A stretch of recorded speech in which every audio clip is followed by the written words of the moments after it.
Hello friends, എല്ലാവർക്കും ഇന്നത്തെ ചെമ്പനപ്പൂവിൻ്റെ പുതിയൊരു പ്രമോ വിശേഷത്തിലേക്ക് സ്വാഗതം. പ്രമോയുടെ തുടക്കത്തിൽ തന്നെ കാണിക്കുന്ന നമ്മുടെ ഇളയച്ചൻ തിരികെ പോകാനൊരുങ്ങിയാണ്.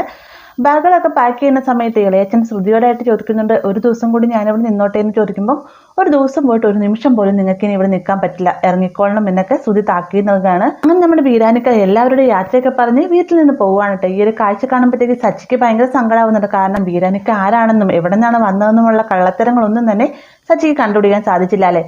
ആ ഒരു സങ്കടത്തിലാണ് സച്ചി നിൽക്കുന്നത്. ഈ ഒരു സമയത്ത് ശ്രുതി ചോദിക്കുന്നുണ്ട്, ഇളയച്ചൻ പോയിട്ട് നിനക്കെന്താ ഇത്ര സങ്കടം എന്ന് ചോദിക്കുമ്പോഴത്തേക്കും, അല്ല കുറെ കാര്യങ്ങൾ എനിക്ക് അദ്ദേഹത്തിൽ നിന്ന് അറിയാനുണ്ടായിരുന്നു, ചിലരെ കള്ളക്കളി പൊളിഞ്ഞേനെ എന്നൊക്കെ സച്ചി പറയുമ്പോഴത്തേക്കും ശ്രുതി ആകെ പരുങ്ങാണേ.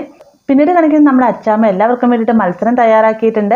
ആ മത്സരത്തിൽ ആരാണ് ജയിക്കുന്നത് അവർക്ക് ഒരു സ്പെഷ്യൽ സമ്മാനം ഉണ്ടെന്നൊക്കെ പറയുന്ന സമയത്ത് ശ്രുതിനെ ശ്രീകാന്തിനെ മാറ്റി നിർത്തിയിട്ട് പറയുന്നുണ്ട്, ഈ ഒരു മത്സരത്തിൽ നിങ്ങൾ എങ്ങനെയും ജയിക്കണം, സച്ചിയും രേവതിയും ജയിക്കാൻ സമ്മതിക്കരുതെന്നൊക്കെ പറയാട്ടോ. കൂടെ നമ്മുടെ ശ്രുതിയും വർഷയും ഉണ്ടാവുകയും അപ്പൊ ചന്ദ്ര തന്റെ മക്കളോട് പറയുന്ന കാര്യം അച്ഛമ്മ മാറുന്ന കേൾക്കാണ്. അതിനുശേഷം സച്ചിയും രേവതിയുടെ അടുത്തേക്ക് ചെല്ലുന്ന സമയത്ത് രേവതി പറയുന്നുണ്ട്, മത്സരത്തിൽ ജയിക്കുന്നതല്ല പ്രധാനം, ആര് ജയിച്ചാലും കുഴപ്പമില്ല, ഈ ഒരു മത്സരം നമുക്കൊരു സന്തോഷമായി തന്നെ ഏറ്റെടുക്കാമെന്നൊക്കെ നമ്മുടെ സച്ചിയോടായിട്ട് രേവതി പറയുകയാണ്.